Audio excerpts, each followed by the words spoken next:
His mighty love.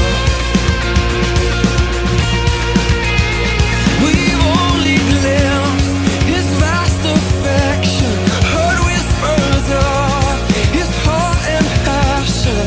It's pouring out. His love is deep, His love is wide, and it covers us. His love is fierce, His love is strong, it is furious. His love is sweet, His love is wild, and it's waking us to life. The Father loves and sends His Son. The Son lays down His life for all. He lavishes His love upon us. He calls us now His sons and daughters. He's reaching out. His love is deep, His love is wide, and it covers us. His love is fierce, His love is strong, it is furious. His love is sweet, His love is wild, and it's waking hearts to life. Oh, yes. His love is deep, His love is wide, and it covers us. His love is fierce, His love is strong, it is furious. His love is sweet, His love is wild, and it's waking hearts to life. Yeah, you're waking my heart to life. You're waking me to life with your love,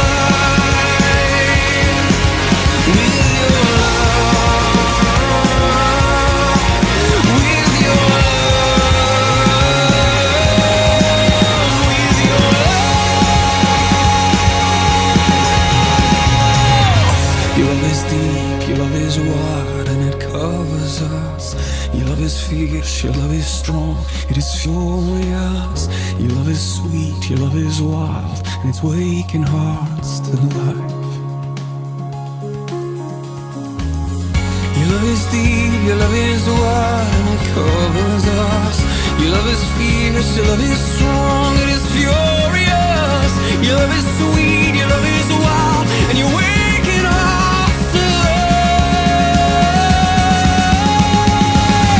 Your love is deep, Your love is wide, and it covers us. Your love is fierce, Your love is strong, it is furious. Your love is sweet, Your love is wild, and it's waking hearts to life.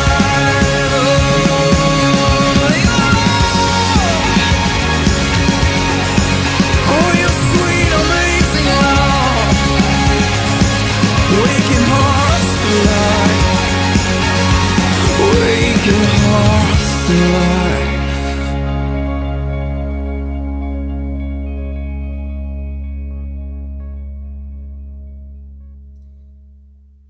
Welcome, everyone. I hope that you are having a wonderful day. Thanks for joining me with this Torah Portions. This is Torah Apologetics, actually, that we do this Torah portion. And I'm Sean, your host. You're watching this on Kingdom of Context. Thanks for being here. And today we are going to be jumping into Deuteronomy 11 through 16. There's a lot of fun things to discuss and review. And it just, helps us with our discipleship to better know His word. And that's kind of like our catchphrase, right? Help you defend truth by knowing His word. So when you go out and you try to talk to friends and family about the truth of the Creator and His word, you have to know it, right? That helps you get past the bad questions or the atheists' questions, which are always misinformed questions because they don't know His word, right? So this is our job to know His word, and that's how we defend truth. So I want to just say a huge welcome to everyone that is in the chat. There's quite a few people in the chat already. Windfeather, Miss Joy's back, Rick Lover of God, Chico 1985, Colleen Marie, Travis Bearden, G.R. Cleve, Eric Rice, James Owens, Bill Craddock, cover to cover Jeremy Pierce, Elias Stewart, Wendy. Welcome, everyone. Miss Peggy D is back, KJ47. Welcome, everyone. And there's a lot more. Appreciate you guys. We are going to take live calls at the end of this, so stick around if you want to call in. And as always, we'll take questions from the live chat, but wait till the end, right? Wait till the Q&A time. Okay, guys, I just want to Just want to kind of put this on screen real quick and just we a few weeks back we asked for prayer and support for our brother Jason Shepard. Our brother has passed away. This was a member of our audience, and just wanted to update all those who may have been wondering. He was sick with pneumonia / COVID. At least that's what they were saying. It got to the point where he needed air, oxygen, and then he needed to be intubated, or at least that's what that's the process that his wife communicated to us. And then he passed away recently. So we just want to let you guys know about that. Pray for his family. You can go to victoryfuneral.com to leave your condolences. And you can also, if you know them already on social media, pray for their family, lift them up, because they are going through a tough time. So just keep them in your prayers. Okay, guys? Yeah, we're really sorry to hear that. And it's just... It is what it is, guys. And my wife and I, we also, I'm guessing we have a version of COVID. Maybe the most likely is the Delta variant or whatever they're talking about. Whatever's being shed by everyone that's got it received into their body. So, we're on the mend though. Father's good to us. We're taking our vitamins, getting rest, and drinking lots of water, obviously. But, just keep praying for us that we continue to get past whatever this is. It's kind of weird. It kind of comes and goes with whatever symptoms it shows. And there's just general sense of fatigue, which is kind of unique because like in the past when I've had colds or I've been sick or whatever, you get body aches. I usually get lower back pain.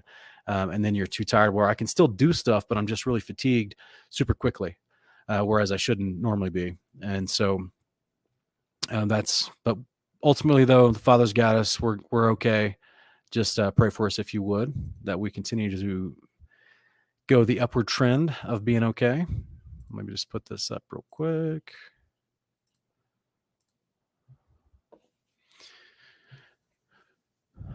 All right, guys, we want to jump into our Torah portion today. Okay. This is Deuteronomy 11:26 through 16:17. And let's just go ahead and jump right in. We had taken out the last part of chapter 11 real quick. And so it says, see, today I'm setting before you a blessing and a curse, a blessing if you obey the commandments of the Lord your God that I'm giving you today, but a curse if you disobey the commandments of the Lord your God and turn aside from the path I command you today by following other gods, which you have not known. When the Lord your God brings you into the land you are entering to possess, you are to proclaim the blessing on Mount Gerizim and the curse on Mount Ebal.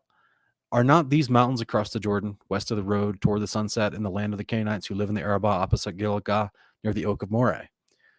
It's such an interesting way of describing. He's asking a question, like a rhetorical question, like they should all know where these are. It's kind of fascinating the way it's posed. For you are about to cross the Jordan to enter and possess the land that the Lord your God has given you. When you take possession of it and settle in it, be careful to follow the statutes and ordinances that I'm setting before you today. So that's it. That's the end of chapter 11. Very simple. He's just letting them know they will be going in. Once they go in, is they need to go to Mount Gerizim and Mount Ebal, and they're going to recite basically the terms of the covenant, which I think is fascinating because he's basically saying to them, I want you to finish this process, or I want you to reaffirm this process. Maybe it's a better way to say it. Once you actually get into the land, which then assumes that they need to go through the process of going into the land and facing their enemies, which is pretty interesting, right? He's just like assuming that they're going to have the courage to go in and face their enemies and do what he's already instructed them to do with removing those who are in the land by sedition, the Canaanites, Hittites, Amorites, all those the clans that are mentioned in previous chapters, like chapter 7. So it's just fascinating. But we'll jump on to chapter 12 real quick. And it says here in chapter 12, these are the statutes and the ordinances you must be careful to follow all the days you live in the land that the Lord, the God of your fathers, has given you to possess. Destroy completely all the places where the nations you are dispossessing have served their gods atop the high mountains, on the hills, and under every green tree. Tear down their altars, smash their sacred pillars, burn up their Asherah poles, remove Planned Parenthoods. Oh, I'm sorry, that's me. That's not in the text. Sorry, that's just something on my mind. My bad. Okay, so let's keep going. Cut down the idols of their gods and wipe out their names from every place. You shall not worship the Lord your God in this way. Instead, you must seek the place the Lord your God will choose from among all your tribes to establish as a dwelling for his name, and there you must go.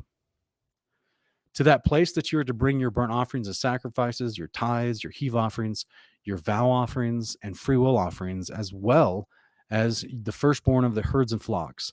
There in the presence of the Lord your God, you and your household shall eat and rejoice in all you do, because the Lord your God has blessed you. You're not to do as we are doing here today, where everyone does what seems right in his own eyes. For you have not yet come to the resting place and the inheritance that the Lord your God is giving you. Guys, 1 second. I'm sorry. This is hilarious. 1 second, guys. Just the moment that I start the broadcast, my neighbor, who loves to apparently cut metal, has decided to start cutting metal at this moment. So let me go try to shut the garage and create some soundproofing. I'll be right back.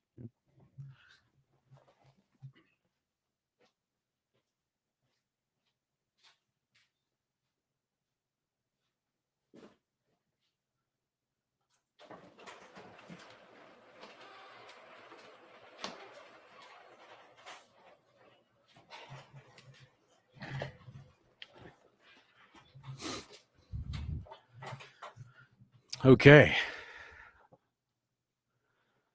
All right, guys.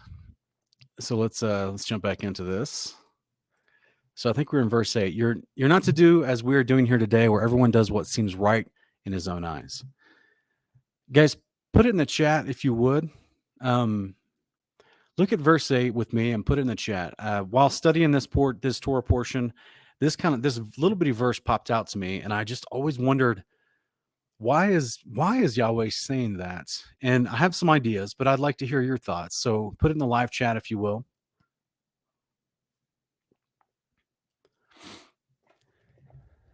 He's telling them, once we get into the land, you're going to have a place to sacrifice. You're going to have a place to bring your heave offerings, your vow offerings, your free will offerings, your firstborn for your first fruits. You're going to have the places that he has chosen to put his name to worship him. Then he goes into verse 8 and he says, you are not to do as we are doing here today, where everyone does what seems right in his own eyes. Now, I see this phrase, and I don't know if this is just an idiomatic phrase, which it kind of gives me that feeling that it is, because I see the same phrase in the book of Judges. But it's accompanied in the book of Judges with the people not doing covenant behavior. So I'm confused why he would say it here, because they're being led by Joshua and the Levites, who are doing covenant behavior in this time. They're not worshiping other gods, to my knowledge. They're not. And now there's a fly in here. They're not worshiping other gods that I understood. So I'm a little confused as why he would make this statement here in this moment, unless it's just simply to expound upon verse 6 and 7, explaining that once we get into land, there'd be a more of a systematic presence of how to worship me through the Levites in the temple, because they're going to set it up at Bethel eventually for like 400 years. And so I'm just wondering if, I'm just wondering if that's the idea. So Miss Joy is claiming this: when Joshua died, all went back. Yeah, but Joshua's alive at this moment when this is being said. Supposedly even Moses is alive at this moment. So anyway, if you have any thoughts, put it in the chat, guys. All right, we'll keep going here. Verse 9, for you have not come to the resting place and the inheritance that the Lord your God has given you. When you cross the Jordan and live in the land that the Lord your God has given you as an inheritance, he gives you rest from all the enemies around you, and you dwell securely. Then the Lord your God will choose a dwelling for his name, and there you are to bring everything I command you, your burnt offerings and sacrifices, your tithes and special gifts, and all the choice offerings you vow to the Lord. And you shall rejoice before the Lord your God, you, your sons and your daughters, your men servants and maidservants, and the Levites within your gates, since he has no portion or inheritance among you. Be careful to not offer your burnt offerings in just any place you see. You must offer them only in the place the Lord will choose, in one of your tribal territories, and there you shall do all that I command you. But whenever you want, you may slaughter and eat meat within any of your gates, according to the blessings the Lord your God has given you. Oh, so wait, you mean they're not vegetarian? Okay, just in case anyone missed that, they're not vegetarian. And this is not even prescribed for Levitical purposes of slaughtering, for creating meals for the atonements, or for the sacrifices within priestly duties. This is just the people in general, right? So verse 15, Father says, yes, it's okay to eat meat. In fact, he's going to expound upon which ones are good and bad. He says, both the clean and the unclean, you may eat it as they would a gazelle or a deer. And guys, just as a quick reference, just as a quick understanding here in verse 15, he's not talking about eating clean and unclean meats. He's saying both the person who's clean or unclean may eat it as they would a gazelle or a deer, talking about slaughtering and eating meat within any of your gates. Okay, so he's saying you don't have to be like, if you were bringing forward, just the previous verses about them bringing forward sacrifices to the place where he chose to put his name, to bring it forward to the Levites, who would then prepare it properly. You would have to be clean in order to bring forward those sacrifices. He's expounding here. He's just trying to let them know, hey, all the towns that you're going to move into, you don't, just to let you know, you can still eat meat and slaughter at any time, and you don't have to worry about being clean at that point, because you're not coming before him or before the priests before his name. So he's just expounding upon the context to help them understand they can eat meat at any time. Okay, pretty interesting. And he says, but verse 16, but you must not eat the blood poured on the ground like water. Within your gates, you must not eat the tithe of your grain or new wine or oil, the firstborn of your herds or flocks, any of the offerings that you have vowed to give, or your freewill offerings or special gifts. Instead, you must eat them in the presence of the Lord your God, at the place the Lord your God will choose. You, your sons and daughters, your men servants and maid servants, and the Levites within your gates. Rejoice before the Lord your God in all you do. Guys, this is just, hopefully it's a more clear passage for you to understand this moment where he's expounding to them previously. You can eat meat in all your cities. It's fine. You can do this thing. But by the way, these specific reasons why you would bring forward meat, a tithe, whether even of your new grain or wine or oils, but also of your firstborns of your flocks and your herds, anything that's considered a special gift that's required for the actual process that goes through the priesthood, that has to be done in the presence of the Lord, where they would have the tent of the tabernacle meeting. So, and he's saying, you, your sons and daughters, men servants and maid servants, and the Levite within your gates. He's telling them, guys, like, this is a place for all you guys to come and eat. So I hope you guys understand that. Verse 18, he says, instead, you must eat them. Okay, this is why we've emphatically tried to share with people, as a part of Torah apologetics, that sacrifices are not scary. It's just a meal. You're literally going to have a meal with the Father. That's all it is. It's not scary. It's not a big mystical thing. It's literally you just going to have a meal with the Father, and he has a specific way he wants it cooked and seasoned and prepared by a specific chef called a priest. And that's simple as that, guys. That way, once it's prepared and cooked properly and you've brought the right ingredients, you can sit down with the Father, and you can, in his presence, you can just have a meal. And that's what he considers fellowship. It's pretty beautiful to me. I mean, it's so common sense. It's logic. It doesn't even, like, once we really study, his words, it doesn't sound religious at all. This isn't some mystical guy in a hooded robe with a knife that's doing weird incantations as he's, got things laid out in front of him, and he's sacrificing horrible things. Like, this is just simply, you got a chef, you got people bringing forward the right ingredients, and you got a holy God who wants to have a meal with you. I hope to make it as simple as possible, guys. It really is very simple. Men have made this complicated. Men have made this a scary thing. It's not scary.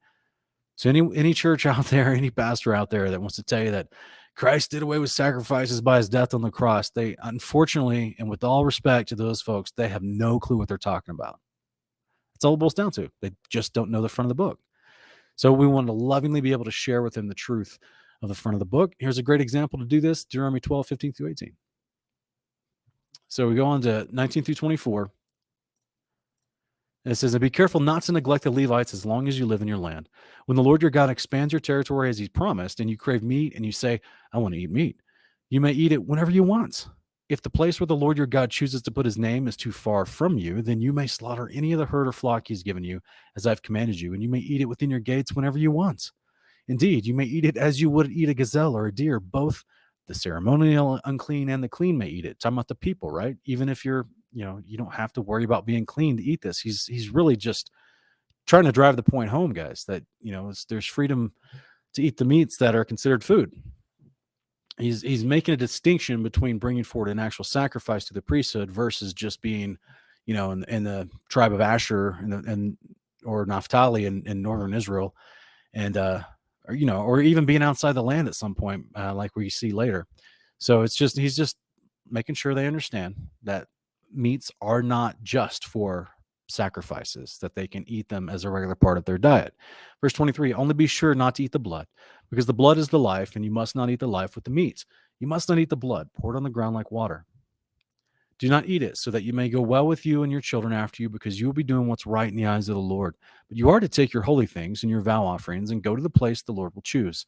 Present the meat and the blood of your burnt offerings on the altar of the Lord your God. The blood of your sacrifices must be poured out beside the altar of the Lord your God, but you may eat the meat. Be careful to obey all these things I command you, so that it may always go well with you and your children after you, because you will be doing what is good and right in the eyes of the Lord your God. When the Lord cuts you off, when the Lord your God cuts off before you the nations you are entering to dispossess, and you drive them out and live in their land, be careful not to be ensnared by their ways after they have been destroyed before you. Do not inquire about their gods, asking, how do these nations serve their gods? I will do likewise. So he's just warning them, guys. He's like, look, he's already explained to them what the other nations do in Leviticus 18 through 20. Also back a little bit in the earlier part of Deuteronomy, and it's horrific stuff, right? But he's also knowing that new generations will have arisen over time, and they're going to be curious, right? Just like everyone is. You're curious to know, like, okay, how do other religions worship gods, or how do they? What's Hinduism all about, or what is Taoism about, right? So specifically, these particular nations around them, the way they worshipped the abominable gods, they worship them in abominable ways through horrific things that are outlined in Deuteronomy 17 through 20. And he's gonna expound a little bit here in the following verses. He says, be careful not to be ensnared by their ways after they've been destroyed before you. Do not inquire about their gods, asking, how do these nations serve their gods? I will do likewise. You must not worship the Lord your God in this way, because they practice for their gods every abomination which the Lord hates. They even burn their sons and daughters in the fire as sacrifices to their gods. See that you do everything I command you. Do not add to it or subtract from it. This is rough, guys. So he's just saying that do not participate in this, the occult, the ways of the occult. And then he goes into, this is why I love that chapter 13 is so close in context, obviously, to 12, because he's still just kind of talking about this idea about being enticed to go and worship these other gods in these other lands, which, Yahweh's just saying, like, look, just follow me. I'll never ask you to do all these horrific things that they're going to be doing, and I'll never let you follow through with that kind of stuff. I mean, this is so. In verse 1, he says, if a prophet or dreamer of dreams arises among you and proclaims a sign or wonder to you, and if the sign or wonder he has spoken to you comes about, but he says, let us follow other gods which we have not known, and let us worship them, you must not listen to the words of that prophet or dreamer. For the Lord your God is testing you to find out whether you love him with all your heart and with all your soul. So, guys, I actually have to say, and this is kind of a gray area. It's kind of it's not gray in my mind, but in the minds of a lot of people, this becomes a gray area where you have people that you see running around and they'll say, oh, the Father revealed to me.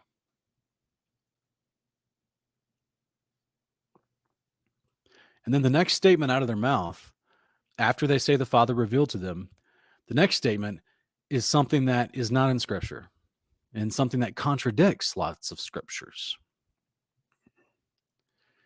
So then my mind goes to these verses and also Deuteronomy 18 all just immediately, because I'm sitting there going, okay, well, in the passage where the Father says if someone has a dream or considers themselves a prophet, which would qualify in the past, in the idea of the Father spoke to me or revealed to me or showed me something special that no one else has seen, it better line up with his word.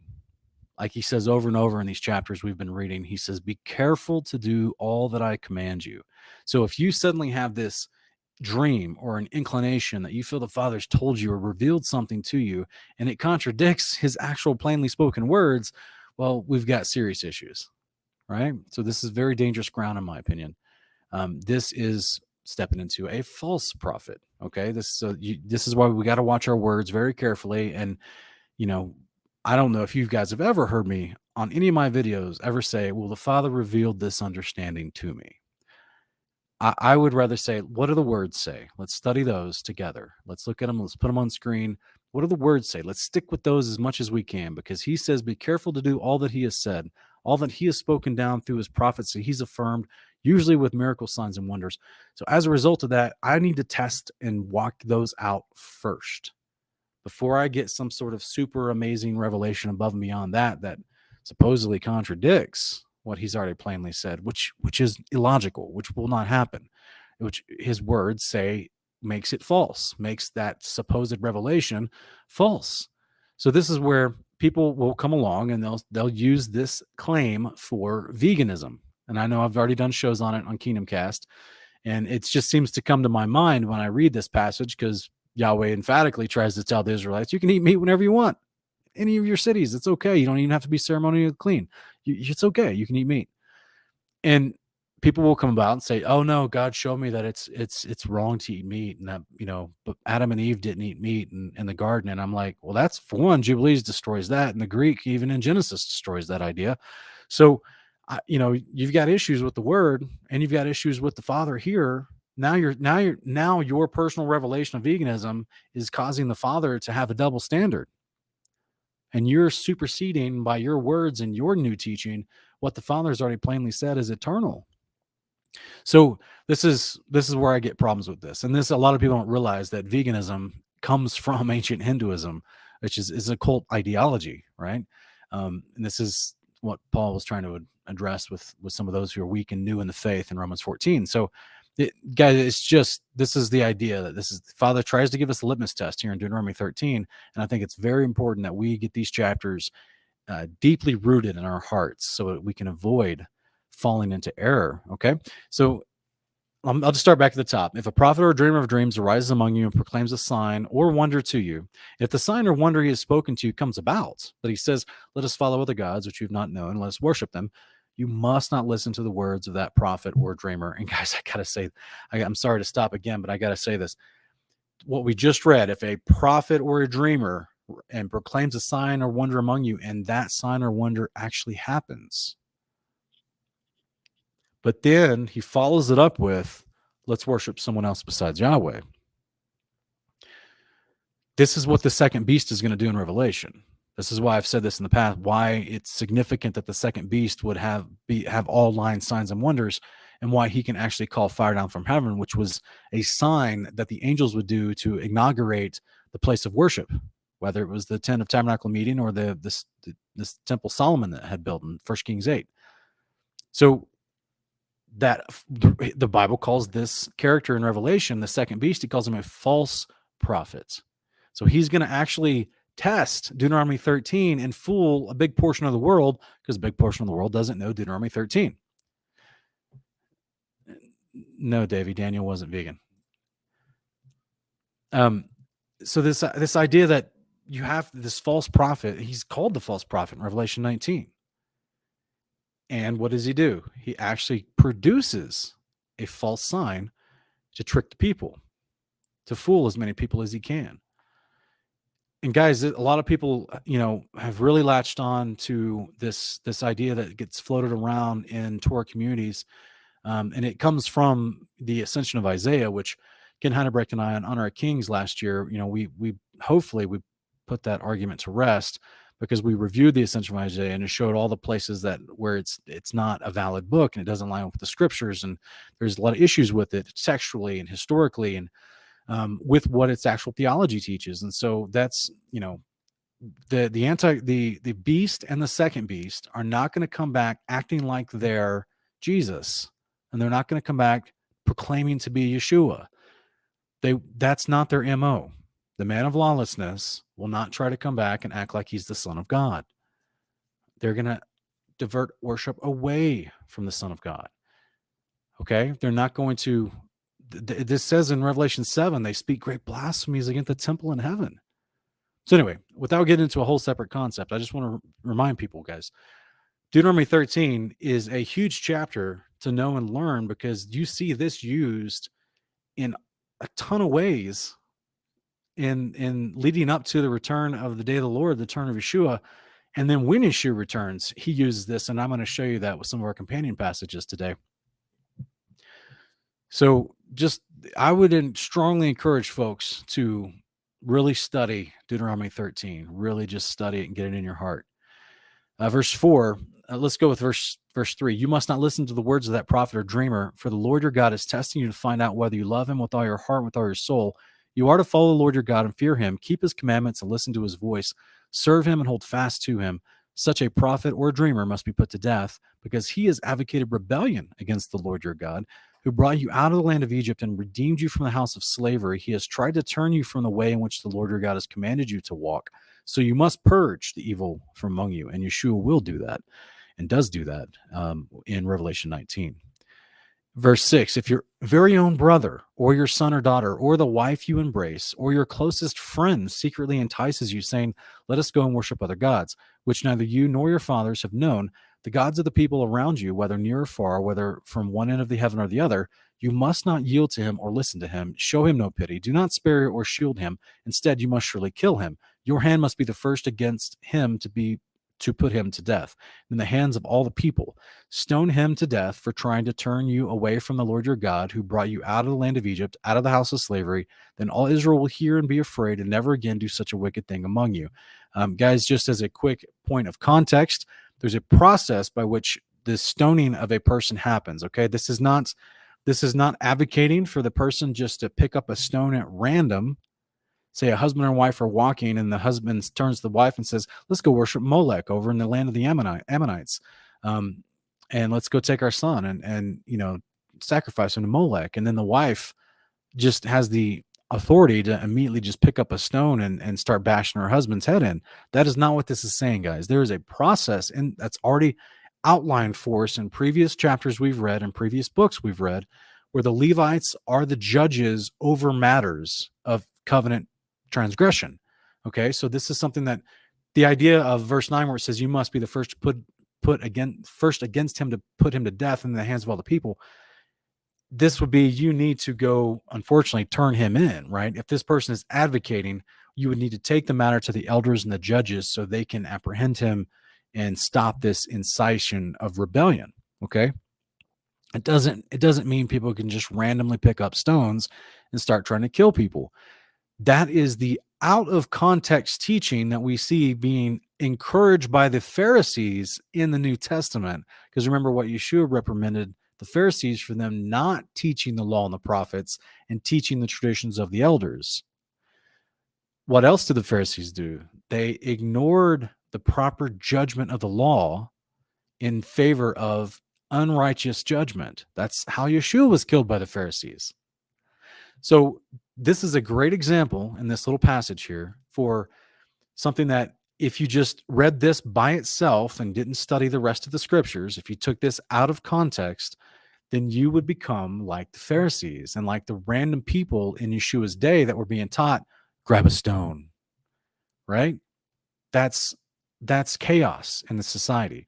That is encouraging people who are not appointed for judgment to do judgment. So in this example here, you would take the person who is say it's the wife, right?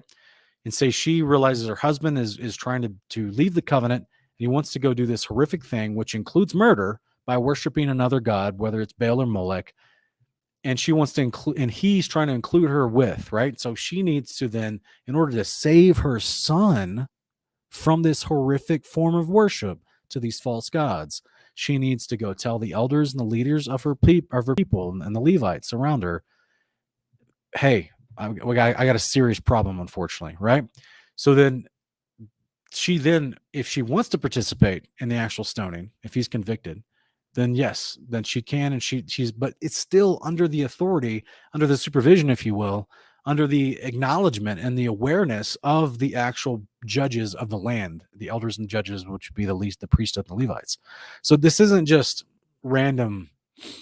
This isn't just random, guys. You can't just like randomly pick up someone at a stone and try to start stoning people. And in our modern day today, we are not within the system of rulers and judges and Levite priests that was established in Israel today. We're in what's prophesied as the dispersion of the saints in the land of our enemies, under the authority of our enemies. People, and that's proven itself more and more true in the past couple of years here in the United States.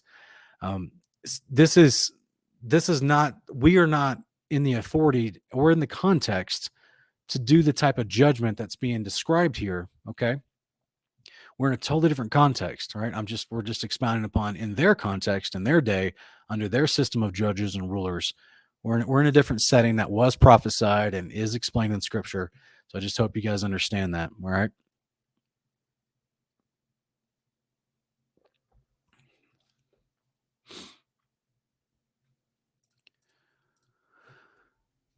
So verse 9 says, let's go to verse 10. Stoned to death for trying to turn you away from the Lord your God, who brought you out of the land of Egypt, out of the house of slavery. And then all Israel will hear and be afraid and never again do such a wicked thing among you. If regarding one of the cities of the Lord your God has given you to inhabit, you hear it said that wicked men have arisen from among you and have led the people of their city astray, saying, let us go and serve other gods. This happens later in the days of book of Judges, chapter 19, with the Benjaminites. And these are other gods which you have not known. Verse 14, then you must inquire, investigate, and interrogate thoroughly. And if it has been established with certainty that this abomination has been committed among you, you must surely put the inhabitants of that city to the sword. And this is what we see. I don't have it as a companion passage today, just for your own study. If you want to go look it up later, it's the Civil War of Judges 19. And this is where the Benjaminites, they go into rebellion against the covenant, and they are actually doing abominable things, and they do something abominable, and the other tribes rally around, and there's a war as a result of this. They try to put them to the sword. Verse 15, you must surely put the inhabitants of that city to the sword, devote to destruction all its people and livestock. We're going to talk about those concepts, about things that are devoted to destruction, and and how those are how they're destroyed and then how they're reused. We're going to go over that in some of our companion passages. In verse 16, and you are to gather all its plunder in the middle of the public square and completely burn the city, all its plunder as a whole burnt offering to the Lord your God. The city must remain a mound of ruins forever, never to be rebuilt. Verse 17, nothing devoted to destruction shall cling to your hands, so that the Lord will turn from his fierce anger, grant you mercy, and show you compassion, and multiply you as he swore to your fathers, because you obey the Lord your God, and you keep in all his commandments I've given you today, and doing what's right in the eyes of the Lord your God. Okay, so just in case, if anyone ever asks you guys, what's the will of God, go to Deuteronomy 13:18. Keep his commandments, because that's what's right in the eyes of the Lord your God. It's that simple, guys. It's that simple. Keep the commandments. That's the will of God. I don't know God's will for my life. Keep the commandments. It's that simple. Okay, guys, let's go to one of our companion passages here in 1 Kings 11. And unfortunately, we see a king of Israel transgress what was just instructed. Excuse me.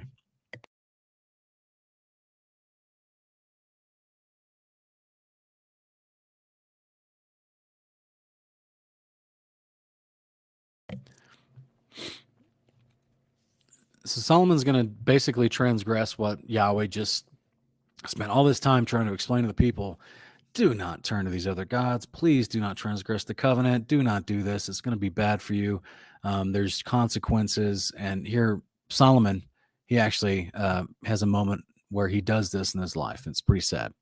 So this is in 1 Kings 11, 1-5. King Solomon, however, loved many foreign women along with the daughter of Pharaoh, the women of Moab, of Ammon, of Edom, of Sidon, as well as Hittite women.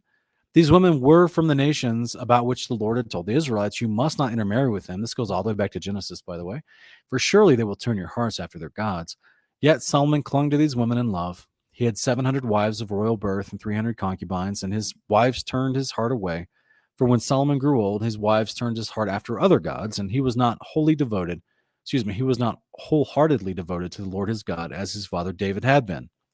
You guys, I just want to stop real quick and just kind of, did you guys notice this? It's comparing him to his father David. And even though in the books of 1st, 2nd Samuel, we see David make some horrific mistakes, but he endured to the end. So even though David murdered somebody, he was an adulterer, he had this moment of pride that caused the death of like 70,000 people. He still repented and stayed in covenant behavior to the best of his ability to his dying breath. And that is what, Yeshua instructs us. He who endures to the end will be saved. We must endure to the end, regardless of our mistakes. And unfortunately, it's telling us that Solomon, verse 4, when he grew old, his wives turned his heart after the gods. He was not wholeheartedly devoted to the Lord as God as his father David had been. So does this mean that he never repented? It doesn't say. To my knowledge, I don't know of a verse where it tells us that he died still in rebellion. But he is going to be judged for his behavior in his lifetime, or not in his lifetime, not entirely, but he's going to be receive the declaration of judgment of his behavior in his lifetime and receive some of it. But unfortunately, he's, this is a wonderful example that even someone at the top of a society, right, even a king, still has to remain humble. Okay. And this is what Solomon does not do. In verse 5, he says, Solomon allowed Ashtoreth, the goddess of the Sidonians, and Milcom, the abomination of the Ammonites. Okay, guys, this is the same as Molech. Milcom is the same as Molech. So Solomon did evil in the sight of the Lord. Unlike his father David, he did not follow the Lord completely. And at that time, on a hill east of Jerusalem, Solomon built a high place for Shamash, the abomination of Moab, and for Molech, the abomination of the Ammonites. He did the same for all his foreign wives, who burned incense and sacrificed to their gods. Now the Lord grew angry with Solomon because his heart had turned away from the Lord, the God of Israel, who had appeared to him twice. Although he had warned Solomon explicitly not to follow other gods, Solomon did not keep the Lord's command. Then the Lord said to Solomon, because you've done this and have not kept my covenant and my statutes, which I've commanded you, I will tear the kingdom away from you and give it to your servant. Nevertheless, for the sake of your father David, I will not do it during your lifetime. I will tear it out of your hand, out of the hand of your son. Yet I will not tear the whole kingdom away from him. I will give one tribe to your son for the sake of my servant David and for the sake of Jerusalem, which I've chosen. So it's kind of a sad passage here that this is the result of someone that fell prey to what we read in Deuteronomy 13, where even someone close to him, like a wife, turned his heart away from covenant behavior. So this is where we must be diligent. We must be vigilant to serve the Father, regardless of, even if sometimes we have family members that are deceived and try to get us to join them in their deception. We just got to be diligent to know the Father's words and be purposeful that we want to carry them out in our lives. So let's look at 1 Enoch 52. This is another companion passage we have real quick. We're just going to go into, remember what we read in Deuteronomy 13 about the city and the people that are in rebellion. You want to not just destroy the city, but you also want to take their spoils and their plunders from the city, and you want to bring them and burn them, which is a form of purifying them. Okay. So this is what we're actually going to see as well when Yeshua returns, and Enoch tells us about this. In Enoch 52, 1-10, it says, after those days in that place where I had seen all the visions of that which was hidden, for I had been carried off in a whirlwind, and they had borne me towards the west. There my eyes sight all the secret things of heaven that should be, a mountain of iron and a mountain of copper, a mountain of silver and a mountain of gold, and a mountain of soft metal, and a mountain of lead. And I asked the angel who went with me, saying, what things are these which I have seen in secret? And he said to me, all these things which you have seen shall serve the dominion of his anointed, that he may be potent and mighty on the earth. And that angel of peace answered and said to me, wait a little, and there shall be revealed to you all the secret things which surround the Lord of spirits. And these mountains which your eyes have seen, the mountain of iron and copper and silver and gold and soft metal and lead, all these shall be in the presence of the elect one as wax. So that means they're going to get burned and melted in the presence of Yeshua before the fire, and like the water which streams down from upon those mountains, they shall become powerless before his feet. Okay.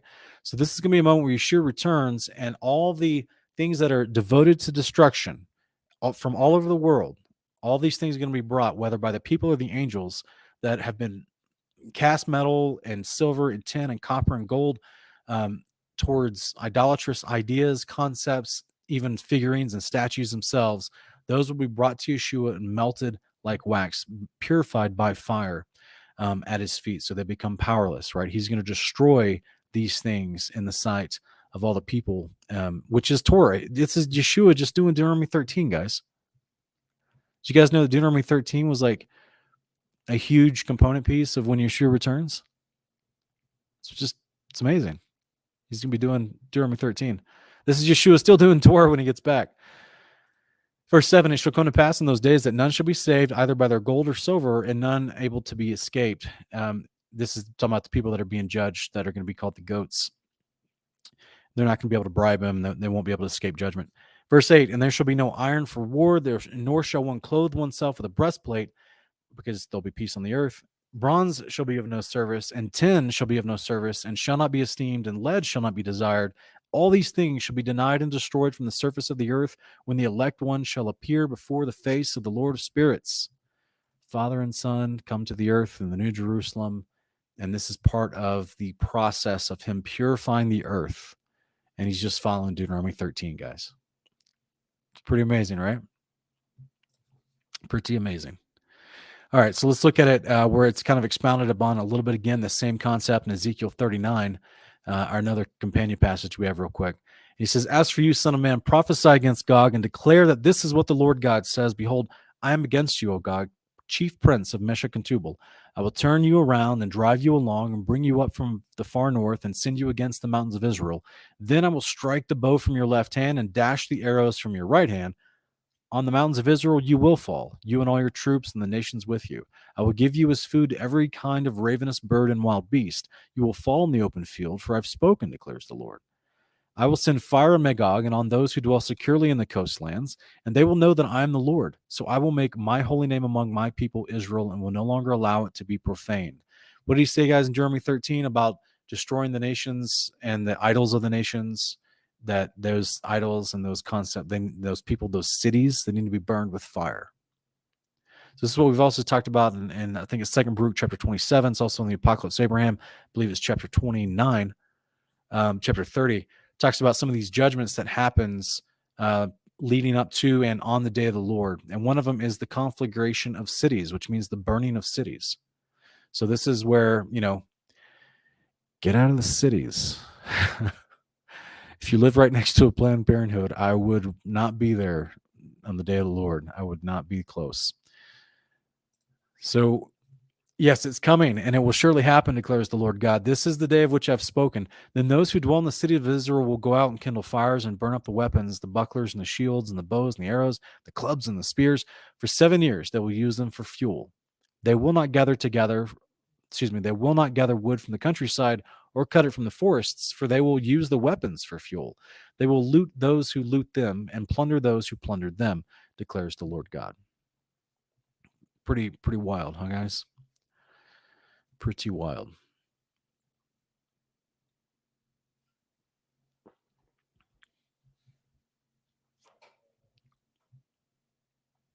Yeah, guys, I just want to encourage you, the only safe place, the day of the Lord that happens, the only safe place is going to be if you take part in the first resurrection. Anything other than that, you're rolling some weighted dice. You're rolling some dice that are probably not going to be in your favor. But there's not a lot of people that survive the day of the Lord. I don't know how many in comparison to the billions of people on earth, but I just know that it doesn't seem to be okay. When I say large or small, those are relative ideas when we're talking about whether it's 1 billion people or 200 million. Point is, guys, the only safe place is to be taking part in the first resurrection. Give your heart to Jesus, Yeshua, whatever you want to call it. Give your heart to the Son of God. He's your high priest. He's the one that can atone for your sin, teach you how to walk in righteousness, and raise you to eternal life when he returns. This is the only safe place to be. Deuteronomy 14. You are the sons of the Lord your God. Do not cut yourselves or shave your foreheads on behalf of the dead, for you are a people holy to the Lord your God. The Lord has chosen you to be a people for his prized possession out of all the peoples on the face of the earth. You must not eat any detestable thing. These are the animals that you may eat: the ox, the sheep, the goat, the deer, the gazelle, the roe deer, the wild goat, the ibex, the antelope, and the mountain sheep. I'd love to try some ibex someday. Verse 6, you may eat any animal that has a split hoof divided in two and that chews the cud. But of those that chew the cud or have a completely divided hoof, you are not to eat the following: camel, the rabbit, or the rock badger. Although they chew the cud, they do not have a divided hoof. They're unclean for you. Guys, when I read this, I just want anyone to point out to me at any point in these passages I'm reading and about to finish reading here in chapter 14. If you see a statement that says these dietary instructions are only until Yeshua arrives, let me know. I haven't found it yet, but some people seem to think that it says it somewhere in there, and I'm baffled by it. So if you see it, point it out to me. But otherwise, I've never been able to see anything that says that all these dietary instructions are temporary and will all be null and void once Yeshua arrives. So yeah, if you see that, let me know. Being sarcastic. Verse 8, as well as the pig, though it has a divided hoof, it does not chew the cud. It's unclean for you. You must not eat its meat or touch its carcass. Of all the creatures that live in the water, you may eat anything with fins and scales, but you may not eat anything that does not have fins and scales. It's unclean for you. You may eat any clean bird, but these you may not eat: the eagle, the bearded vulture, the black vulture, the red kite, the falcon, any kind of kite, any kind of raven, the ostrich, the screech owl, the gull, and any kind of hawk, the little owl, the great owl, the white owl, the desert owl, the osprey, the cormorant, the stork, or any kind of heron, the hoopoe, or the bat. All flying insects are unclean for you. They may not be eaten. But you may eat any clean bird. You are not to eat any carcass. You may give it to the foreigner residing within your gates, and he may eat it, or you may sell it to a foreigner. For you are a holy people belonging to the Lord. You must not cook a young goat in its mother's milk. You must be sure to set aside a tenth of all the produce brought forth each year from your fields, and you are to eat a tenth of your grain, new wine, and oil, and the firstborn of your herds and flocks in the presence of the Lord your God at the place he will choose as a dwelling for his name, so that you may learn to fear the Lord your God. But if the distance is too great for you to carry that which is the Lord your God has blessed you, because the place where the Lord your God will choose to put his name is too far away. By the way, guys, before I go too much further, I just want to stop here. The passage we just read here in verses 18 about the flying insects. Now, I know Deuteronomy 14 is a shortened version of Leviticus 11. Okay, so Leviticus 11 will give you a more expounded list, and it actually goes into the idea of which insects can be eaten versus which flying insects cannot be eaten. So this is, we've already gone through the Leviticus portions, but you're welcome to go back and check it. You also may have your Bible at home. I would strongly recommend learning all these books, but for one, specifically if you're trying to find a list, Deuteronomy 14 is kind of like a shortened summary, whereas Leviticus 19 goes into greater depth. Okay. So just as a quick idea. All the flying insects. Okay, verse 24. But if the distance is too great for you to carry that which the Lord your God has blessed you, because the place where the Lord your God will choose to put his name is too far away, then exchange it for money, take the money in your hand, and go to the place the Lord your God will choose. Then you may spend the money on anything you desire: cattle, sheep, wine, strong drink, or anything you wish. You are to feast there in the presence of the Lord your God and rejoice with your household. And do not neglect the Levites within your gates, since he has no portion or inheritance among you. At the end of every 3 years, bring a tenth of all your produce for that year and lay it up within your gates. Then the Levite, because he has no portion or inheritance among you, the foreigner, the fatherless, and the widow within your gates may come and eat and be satisfied. And the Lord your God will bless you in all the work of your hands. Interesting, guys. Interesting. So the tithe is every 3 years, and that tenth of people's produce, not money, but produce, is given for the foreigner, the fatherless, widow inside the cities to be distributed by the Levites, and also given to the Levites for food. So you mean it's not taken every week and used to build new gymnasiums and new youth centers? And that's interesting. But hey, that's what people do. I guess some churches do have it denoted on their envelopes whether you're giving a love offering for a building project or for an actual tithe. But ultimately, those priests are not Levites, so why are they accepting a tithe? Interesting. I don't know. Interesting thought. That's why we always say, if you are blessed by what we do and you like what we're doing and you want to donate to the video description, it has places to donate to us to help us keep going. We're not Levites. We're not accepting a tithe. Okay, guys, that's a biblical concept that is dedicated and reserved for a specific people group that was anointed by the Father to receive that. We are not that. If you like what we're doing, we're just receiving love offerings from people to keep us going, right? Just kind of a 2 Corinthians chapter 8 verse thing.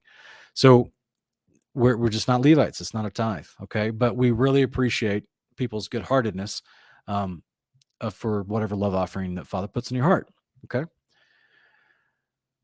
And it definitely helps us keep doing this. It definitely does.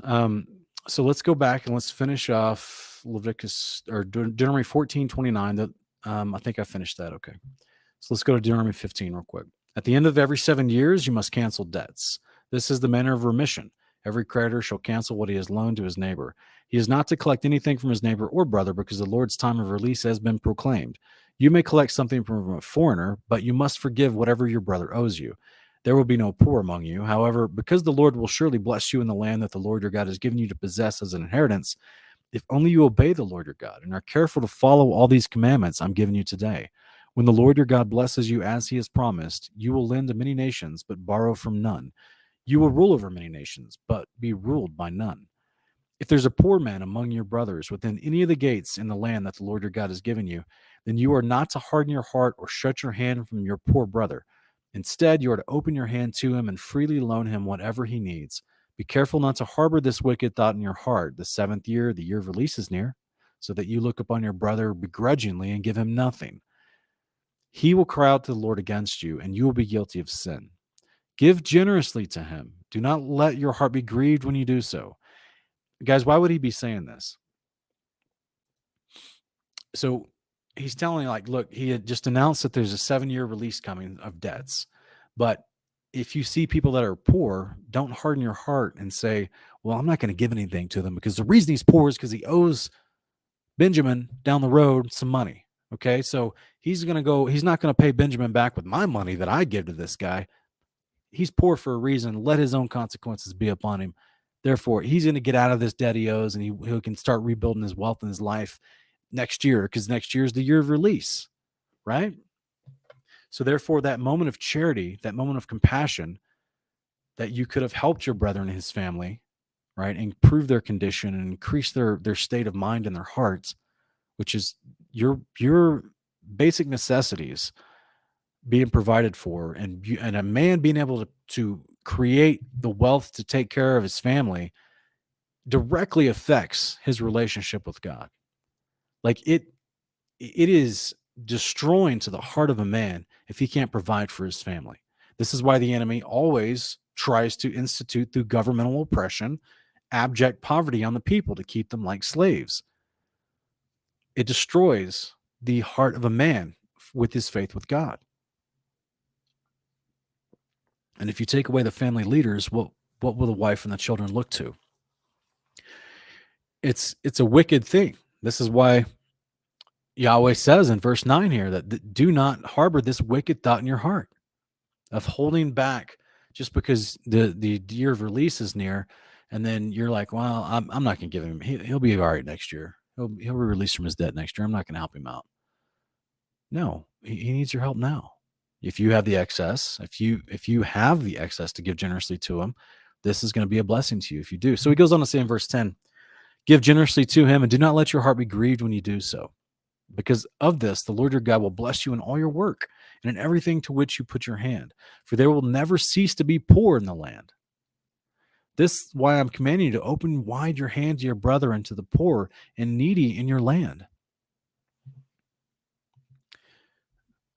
Okay, guys. 12 through 17.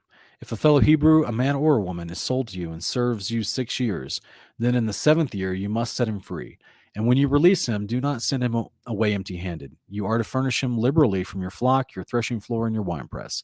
You shall give to him as the Lord your God has blessed you. Remember that you were slaves in the land of Egypt, and the Lord your God redeemed you. That's why I'm giving you this command today. But if your servant says to you, I do not want to leave you, because he loves you and your household is well off with you, then take an awl and pierce it through his ear into the door, and he will become your servant for life. And treat your maidservant the same way. Do not regard it as a hardship to set your servant free, because in his 6 years of service were worth twice the wages of a hired hand, and the Lord your God will bless you in all you do. This is meaning like this is this employer-employee relationship, right? Father is asking and trying to encourage and foster good-hearted employee versus employer relationships. Okay, because the idea of them working for them for 6 years was you were helping their business, which they didn't have like strip malls back then. They may have a local bazaar, but rarely did they have an actual, mall or an office complex where there's a whole bunch of businesses in it. Mostly their businesses were ran out of their home. So therefore, if you had hired hands, you won't have a good employee-employer relationship with them. And that's what the Father wants as well. Okay. Verse 19, you must set apart to the Lord your God every firstborn male produced by your herds and flocks. You're not to put the firstborn of your oxen to work, nor are you to shear the firstborn of your flock. Each year, you and your household are to eat it before the Lord your God in the place the Lord will choose. But if an animal has a defect, is lame or blind, or has a serious flaw, you must not sacrifice it to the Lord your God. Eat it within your gates. Both the ceremonially unclean and the clean may eat it as they would eat a gazelle or a deer. But you must not eat the blood. Pour it on the ground like water. All right, guys, we're going to finish up Deuteronomy 16, and we'll take some of your questions and calls for those who are willing. Observe the month of Abib and celebrate the Passover to the Lord your God, because in the month of Abib, the Lord your God brought you out of Egypt by night. You are to offer to the Lord your God the Passover sacrifice from the herd or the flock in the place the Lord will choose as a dwelling for his name. You must not eat leavened bread with it. For 7 days you are to eat it with unleavened bread, the bread of affliction, because you left the hand of Egypt in haste. You left the land of Egypt in haste, so that you may remember for the rest of your life the day you left the land of Egypt. No leaven is to be found in all your land for 7 days, and none of your meat you sacrifice in the evening of the first day shall remain until morning. You are not to sacrifice the Passover animal in any of your towns that the Lord your God has given you. You must only offer this Passover sacrifice at the place the Lord your God will choose as a dwelling for his name. Do this in the evening as the sun sets, at the same time you departed from Egypt, and you shall roast it and eat it in the place the Lord your God will choose. In the morning you shall return to your tents. For 6 days you must eat unleavened bread, and on the 7th day you shall hold a solemn assembly to the Lord your God. You must not do any work. You are to count off 7 weeks from the time you first put the sickle to the standing grain, and you shall celebrate the Feast of Weeks to the Lord your God with a freewill offering that you give in proportion to how the Lord your God has blessed you. And you shall rejoice before the Lord your God in the place he will choose as a dwelling for his name. You, your sons and daughters, your men servants and maidservants, and the Levite within your gates, as well as the foreigner and the fatherless and the widow among you. Remember that you were slaves in Egypt, and carefully follow these statutes. You're to celebrate the Feast of Tabernacles for 7 days after you have gathered the produce of your threshing floor and your winepress, and you shall rejoice in your feasts. You, your sons and daughters, your men servants and maidservants, and the Levites, as well as the foreigner and the fatherless and the widows among you. For 7 days you shall celebrate a feast to the Lord your God in the place he will choose, because the Lord your God will bless you in all your produce and in all the work of your hands, so that your joy will be complete.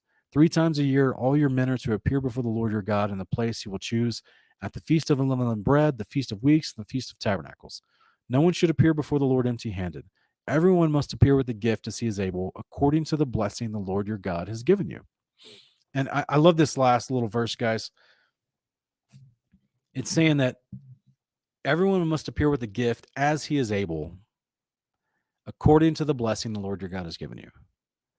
So if you're in a position where you're unable, well, that's okay. So what are you going to come with?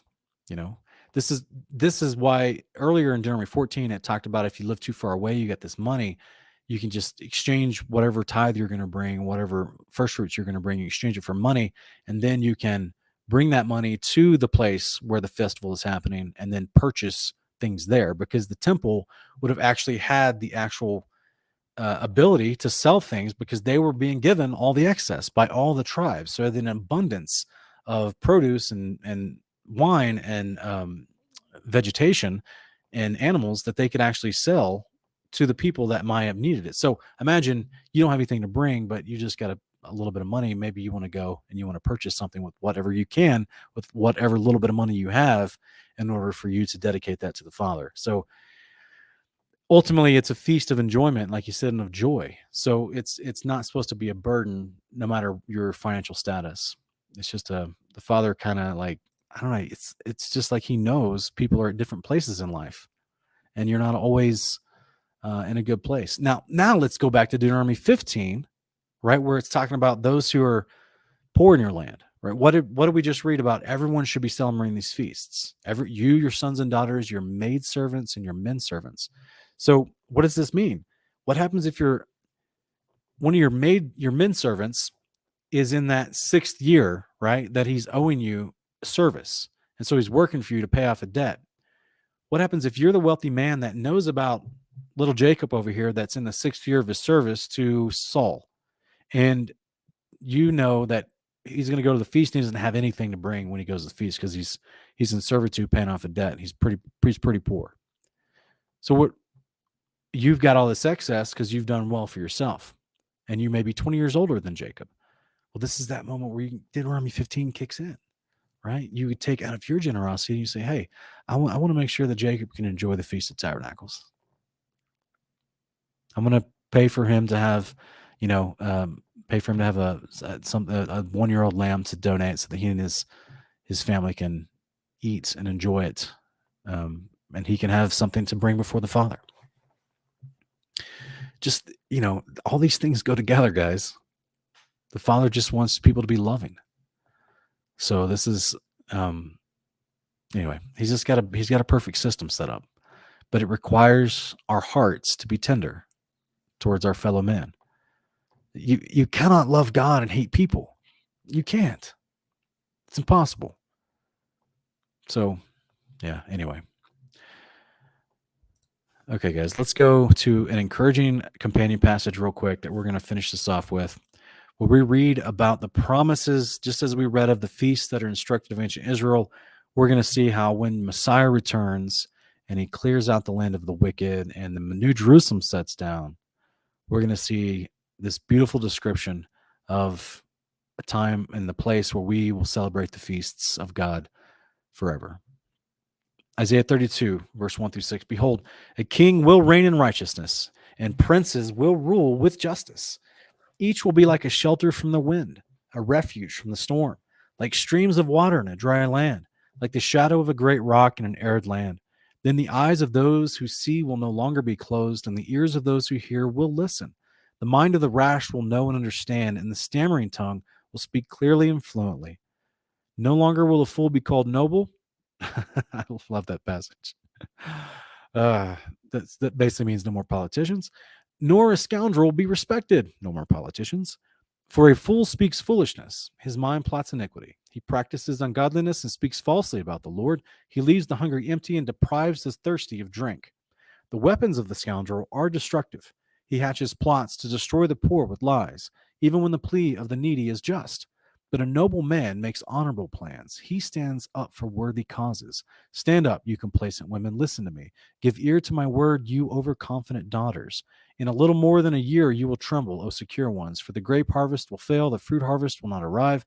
Shudder, you ladies of leisure. Tremble, you daughters of complacency. Strip yourselves bare and put sackcloth around your waist. Beat your breasts for the pleasant fields, for the fruitful vines, and for the land of my people, overgrown with thorns and briars, even for every house of merriment in this city of revelry. For the palace will be forsaken, the busy city abandoned, the hill and the watchtower will become caves forever, the delight of wild donkeys and pasture for flocks, until the Spirit is poured out upon us from on high. That's the day of the Lord, guys. Then the desert will be an orchard. The orchard will seem like a forest. Then justice will inhabit the wilderness, and the righteousness will dwell in the fertile land. The work of righteousness will be peace.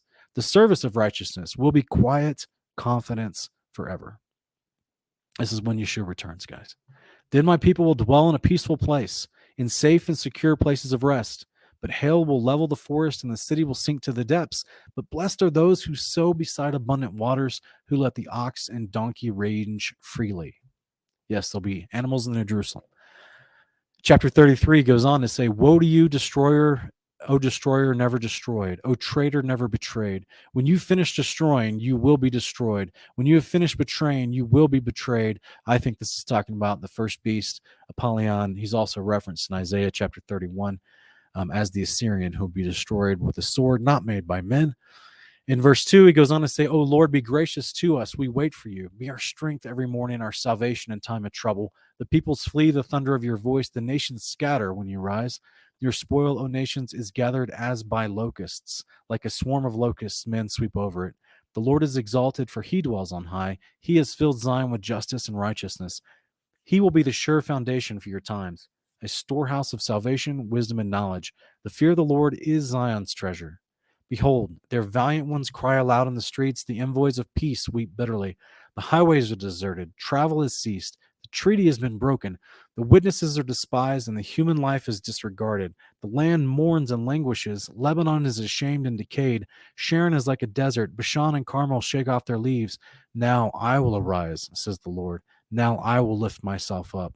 Now I will be exalted. You conceive chaff, you give birth to stubble. Your breath is a fire that will consume you. The peoples will be burned to ashes, like thorns cut down and set ablaze. This is alluding to the events of the Assyrian, the Apollyon, the guy who comes in and invades the land of Judea right before the return of the Lord, and then Yeshua returns with the angels to take him out and clear the land. Verse 13, you who are far off, hear what I've done. You who are near, acknowledge my might. The sinners in Zion are afraid. Trembling grips the ungodly. Who of us can dwell with a consuming fire? Who of us can dwell with everlasting flames? He who walks righteously and speaks with sincerity, who refuses gain from extortion, whose hand never takes a bribe, who stops his ears against murderous plots and shuts his eyes tightly against evil. He will dwell in the heights. The mountain fortresses will be his refuge. His food will be provided and his water assured. Your eyes will see the king in his beauty and behold a land that stretches afar. Your mind will ponder the former terrors. Where is he who tallies? Where is he who weighs? Where is he who counts the towers? You will no longer see the insolent, a people whose speech is unintelligible, who stammer in a language you can't understand. Look upon Zion, the city of our appointed feasts. Let me get a drink.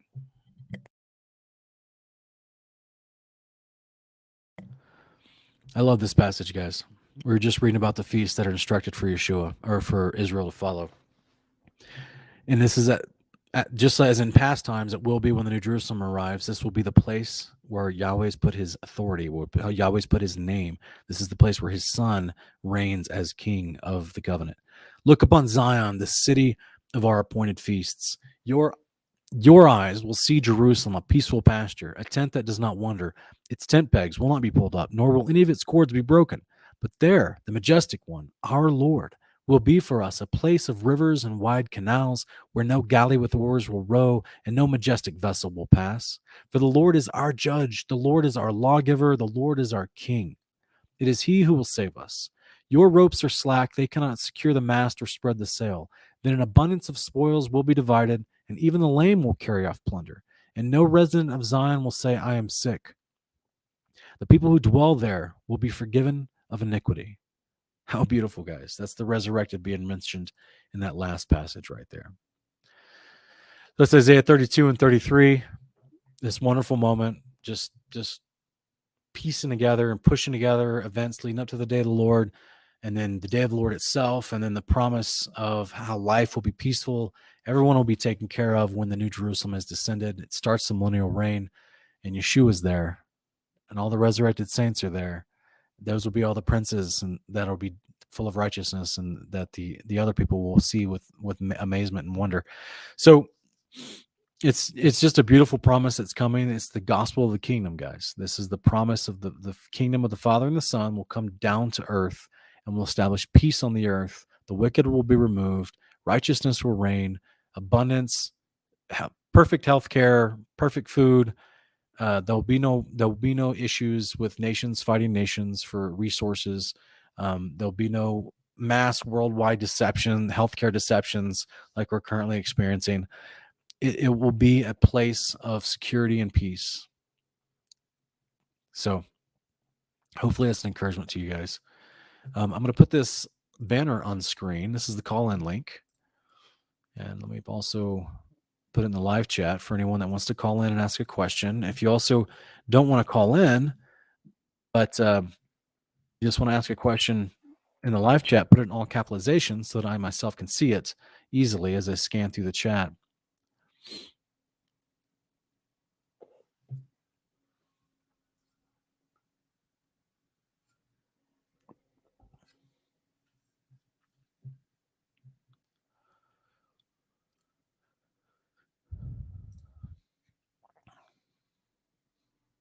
Yeah, would be good. I appreciate the compliment. That's definitely my goal. But there's a lot of people that watch at different places in their walk, right? And people that just found us. So this is why, we welcome even questions we've answered before. That's why you see me address them a lot, and even questions from people that are new in the faith. They may not have well-formed questions, but they'll definitely, still have a question that needs to be answered. So we want to take the time to, weigh those out properly, to answer those as much as we can.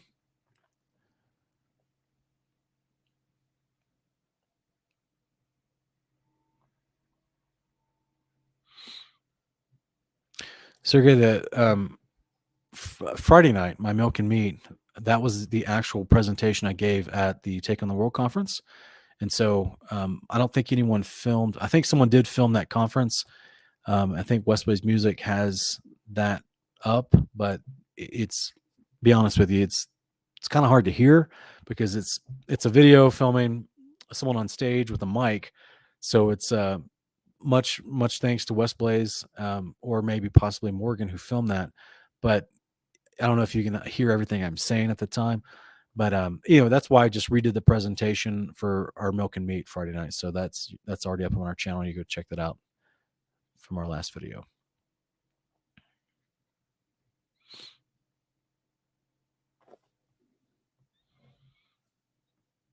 All right, guys, if you have any questions, you're welcome to. Okay, looks like someone's trying to call in, but it's saying that your devices are not connected. So you want to make sure that you give permission to use your mic and your camera so that the software can let you into the studio. All right, Jasmine W is asking a question. Is there some confusion about duck being clean or unclean? What is your understanding? Thanks. To my understanding, duck is clean. I don't see it. It's not, unfortunately, listed in Leviticus 11 or Deuteronomy 14.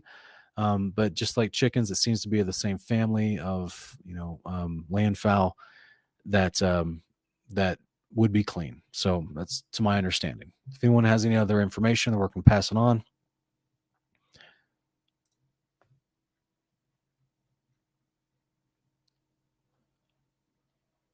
Oh, looks like someone dropped out. Whoever was trying to call in dropped out.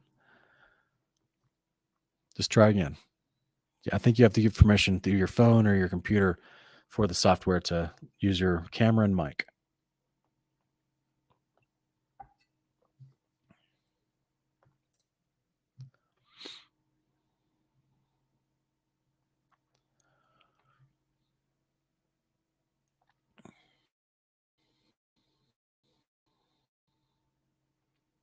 Okay, looks like we have a caller trying to call in. This is Jamie.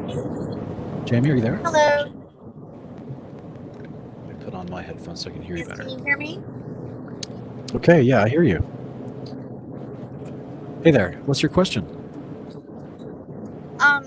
In relation to the beginning of the Torah portion where it refers to how you could bring someone before the judges and have them stoned if they're trying to lead you away to practicing or following other practices or religions, I guess my question is, I was brought up with the assumption that the only biblical grounds for divorce would be for adultery. But then when I read that, if I could in the past have my husband brought before judges and killed, why are we not allowed to separate from a spouse if they are practicing other false religions?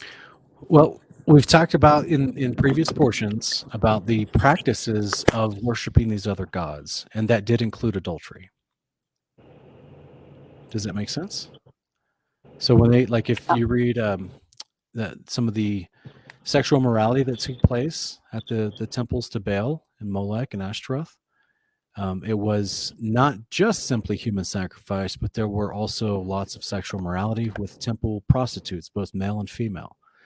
And that's why they would have male and female prostitutes at these temples for the husband and the wife that would show up and engage in adultery. So to worship another god was to engage in adultery. And if that, of course, if the person, like, wants to say, let's say if this was ancient Israel and you were married to someone, say you were in the tribe of Gad, and your husband decided he wanted Hello, Jamie. Can you hear me? I'm Are sorry. The are you connection still is there? bad and we're going in and out. Continue. Yes. Okay. I don't know if you can still hear me. There's a lot of background noise on your end, so I don't know if I guess maybe put your phone on mute if unless you want to ask a question. I'm not sure if you're doing construction or it sounds like you're doing construction or something. Um, but basically, say like if you're in ancient times and you're in the tribe of Gad and you and your husband were there and he wanted to actually go worship Molech, that means he wanted to murder your child, one of your children, and engage in mass fornication at these temples. So therefore, that does qualify as adultery, and you would be have grounds to divorce him under the judges, and that's if he tried to stay in Israel and tried to stay in covenant. Otherwise, he may have fled the country, and there's no rule to chase him down. But at the same time, you don't have to stay married to him under those situations, and that's if for some reason you were informed the elders and the judges of his attempt to go and worship the other gods in that way, and then he for whatever reason wasn't punished to death, you would have the grounds to divorce him. Does that make sense? I don't know if you can still hear me, but okay. Well, I'll just let you listen off the air. I think your connection is pretty bad, but try to call back in, I guess, if you're welcome to with a better connection. But hopefully it's a decent answer just to say that the practices that were already going on qualified for the divorce. And the practices of people that were transgressing the covenant and would go worship these false gods would then qualify that marriage to be annulled if it needed to be through divorce, because there was adultery happening in order to worship these other gods. So that's what, in one way, to the person that's enticed by the flesh, that's the enticement of worshiping these other gods, is they would go off and participate in horrific fornication in addition to child sacrifice. So that's, yeah, grounds for divorce, 100%. Okay, so let's see if there's another question here.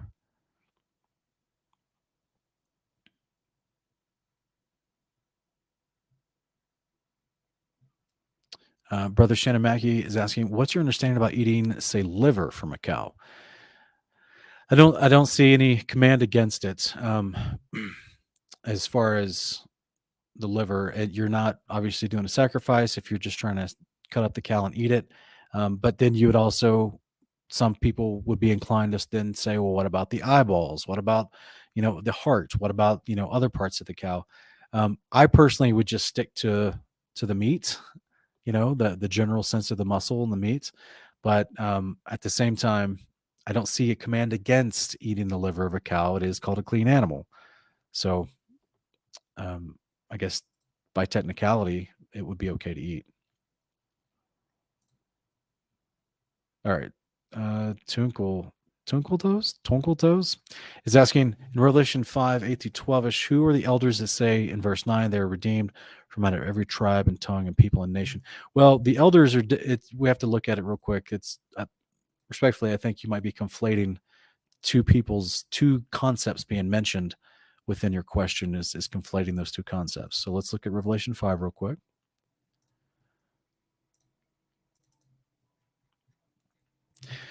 All right. So when he had taken the scroll, the 4 living creatures and the 24 elders fell down before the lambs. Okay. So these are angelic beings in heaven above, in this temple above in heaven. They then sing a song. They sang a new song, which talks about the people whom the Lamb, which is Yeshua, the people he redeemed. He's not talking about them. They're not singing about themselves. They're singing before the Lamb. These are angels in heaven, and they're singing about the humans that he redeemed. Okay, so hopefully that's a decent, short, quick, thorough answer for you.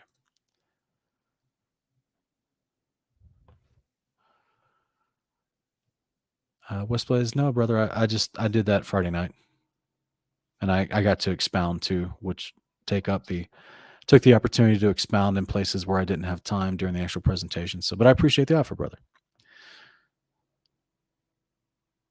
Corey Murphy, I apologize. I don't really know I mean, I need a specific question, not, I don't really have an in-depth, 10-part teaching or anything like that. Other than what I expounded upon today, just it was a process of the tithe that was brought forth to the Levites every 3 years. And what we would do today when we bless people that are ministering, we would just, you're not giving out of compulsion, you're just giving out of love, out of generosity to, like Paul tries to explain in 2 Corinthians 9, that you don't want to muzzle the ox while he's treading, right? So you don't want to suppress the efforts of someone that's doing the work of the Lord by not helping them with whatever, daily lives and expenses they need to keep doing what they're doing, right? Because not everybody dedicates their lives to teaching the words of the Lord to other people or going out and doing ministry. So ultimately, if you do decide to give to them, you're doing it out of love to keep them going in their service to God.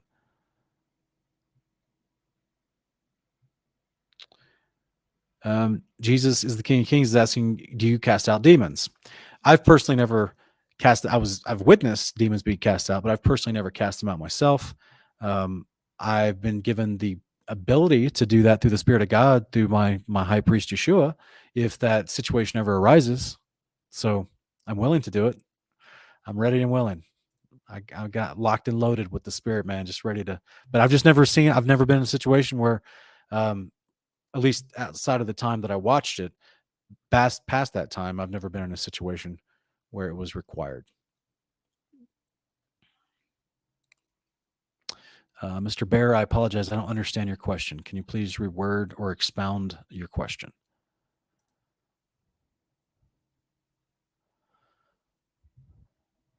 All right. Looks like we have a caller calling in. This is Vader Bear.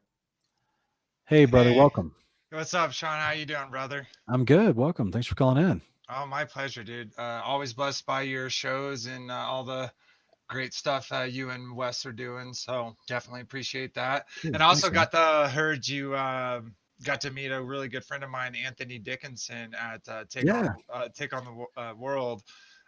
Super stoked about that. I even haven't got to meet him yet, and we're brothers. So yeah, I think we even had lunch one day. yeah, he told me he was super stoked about that. But anyways, this is totally off subject, but I've been wanting to ask you this question for a long time, but something comes up. So Revelation 9, the star falls from the heaven to the earth, is given the key to the shaft of the bottomless pit.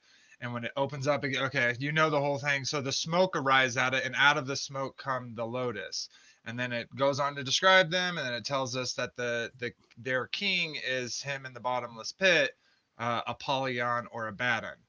So my question is, so from my research, I've seen that this God that we keep having, like all these gods in all these different cultures and religions, all have this unifying person, whether it be Odin or Osiris or Apollon, and so on and so forth.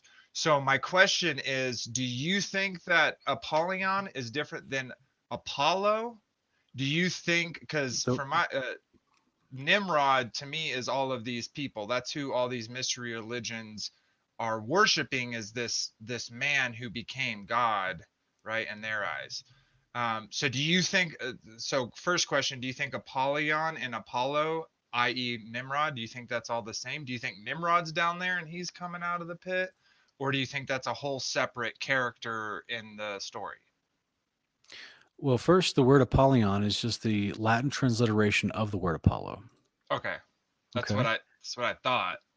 And 1 second, I'm going to pull this up for me to screen share. And I feel like a lot of this stuff you are coming up to in your Babylon series. And so if it is, then like don't spoil yourself. And well, did you see episode 7? 7? Did you see part 7 of my Investigating Babylon series, where I review the King of Babylon and break this down? So here on screen, this is one of my most popular videos on my channel, and it's called Apollyon, the Beast Who Was, Is Not, and Yet Will Be. And I actually draw the link through the cultures, through the scriptures, that this Nimrod character becomes a man of many names, and actually becomes what we see later coming out of the pit as this Apollyon character. And that this is what Revelation 17:8 tells us. It is the beast that comes up out of the pit, right? And so it is him. And I actually expound upon how there's ancient Egyptian writings that express that he was engrafted, if you will. It uses that terminology. He was engrafted into Ra Mm-hmm. back in the day when he was Osiris, or when he was referred to by the Egyptians as Osiris. And so he is destined to be the one that comes back, actually. So, and this is why he's referenced the king who was, the king who is not, and the king who, and that's actually even a corruption of who Yeshua is.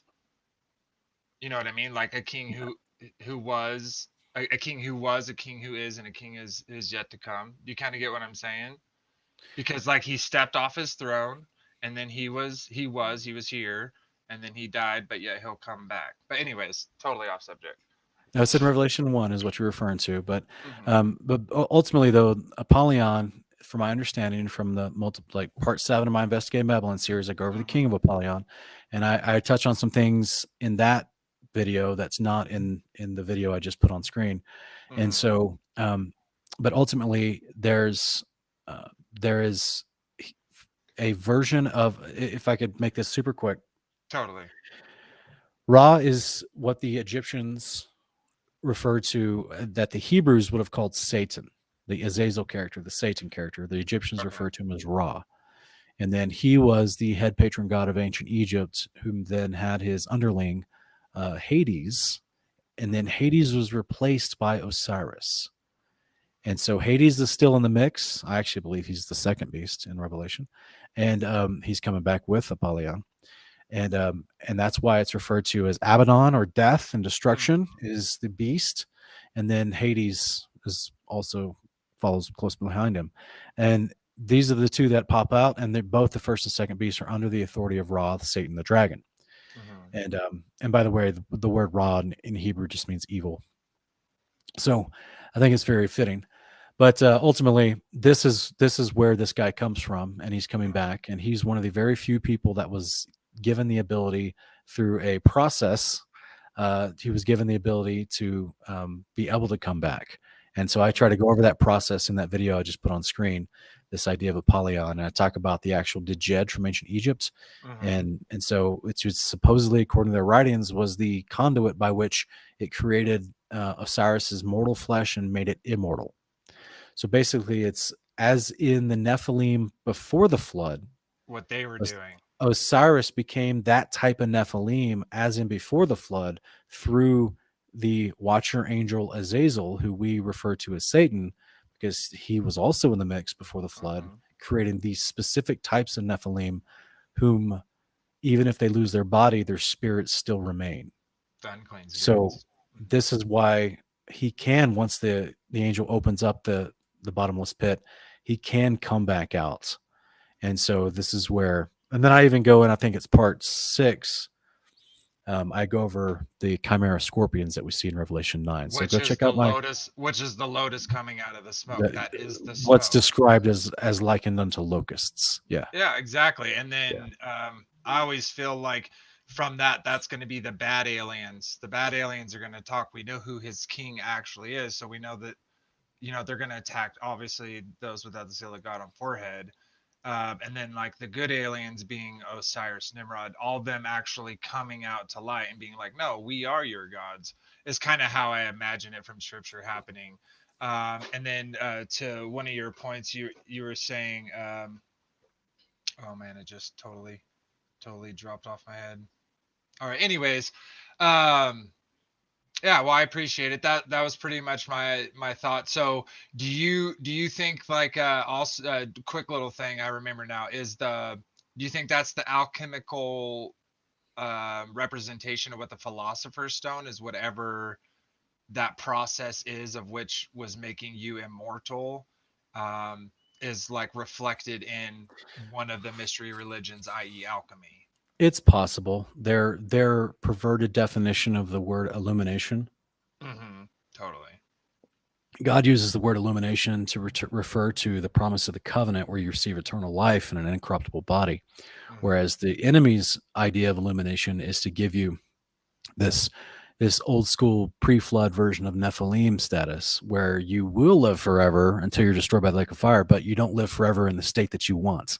Yeah. You see what I'm saying? It's like the old TV shows where someone makes a deal with the devil, and the devil gives him what he promised, but he had a Not the different way they definition, thought.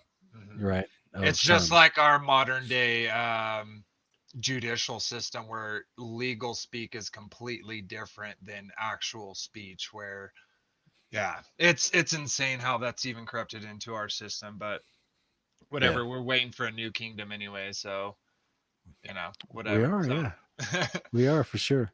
so all right, well, I appreciate your time. I'll jump off here. I'll catch the rest on the stream. Bye. Cool. Thanks, Vader Bear. My Talk pleasure. to you later. Okay, guys.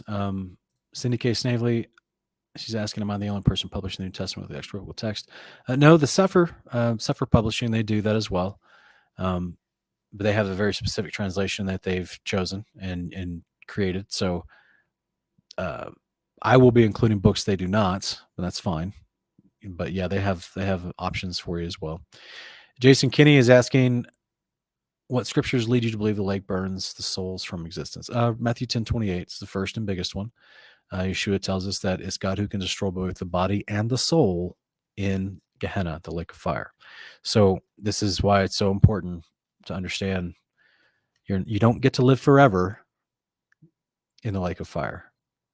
Eternal life is only promised to those in covenant with God. You don't get eternal life in a perpetual state of reanimating and burning to death and reanimating and burning to death. And yeah, that would be eternal life in just a very horrific way. You're not promised that. Even if you're unrighteous, you're promised destruction, complete destruction. You're taken out of the game. Your soul's no longer collecting information. Your body's no longer your body burns up, your soul burns up, you're done. That's why you don't go to Sheol anymore. So yeah, very simple. It's a Catholic invention. It's a man-made idea that you would live forever in the lake of fire. That is not in Scripture. Okay, guys.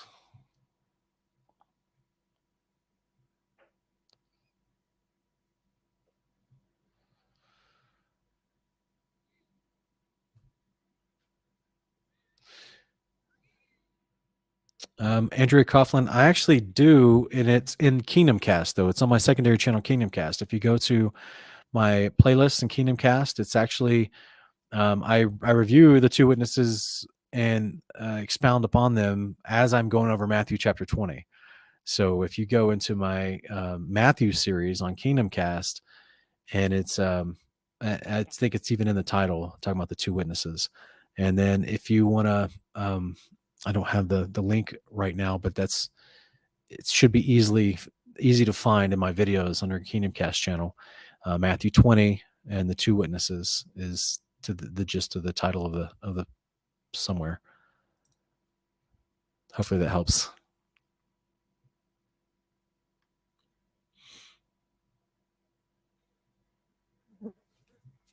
Yeah, you're right. Be good. It truly is disgusting. It's not in the Father's description for punishments. It's the lake of fire lasts forever. The smoke comes from the lake of fire. That lasts forever. But things that are thrown in the lake of fire are destroyed.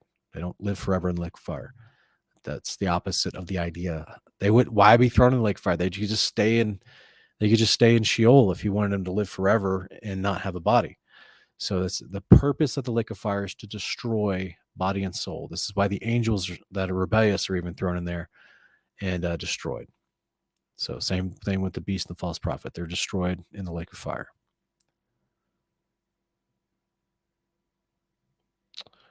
All right, guys. Looking through questions.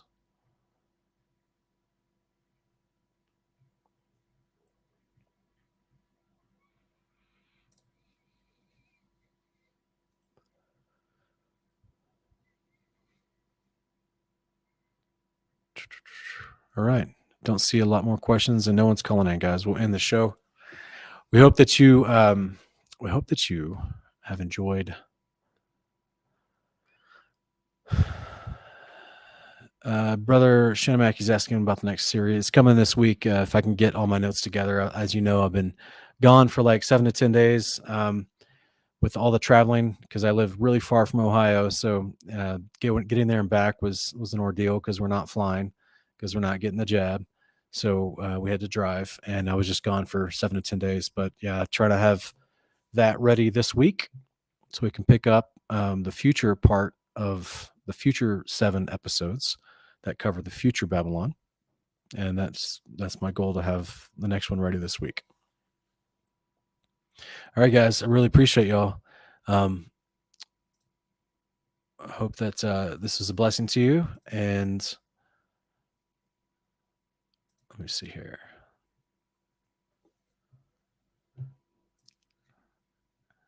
Jason's struggling with this idea.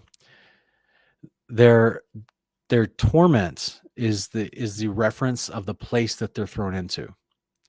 And that place, the lake itself, which is next to the throne of Yeshua inside the New Jerusalem, that lasts forever. That place lasts forever. But the things thrown into it are not lasts forever. Okay, that would be eternal life. You don't get to live inside the New Jerusalem as an unrighteous person forever, reanimating and getting burned again, reanimating and getting burned again. Because it's again, check out Matthew 10:28. That's something you need to study. It's the body and the soul are destroyed. Okay, they're not just burned and then reanimated, brought back to life, and then burned again. No, that's not what the word destroyed means. The body and the soul are destroyed in Gehenna, which is the lake of fire. Okay, hopefully that's helpful to you. We got to get rid of Catholic doctrine, guys. We got to get rid of these traditions of men, and we got to just stick with the Bible. The Bible's very clear on this, and God is very loving and merciful.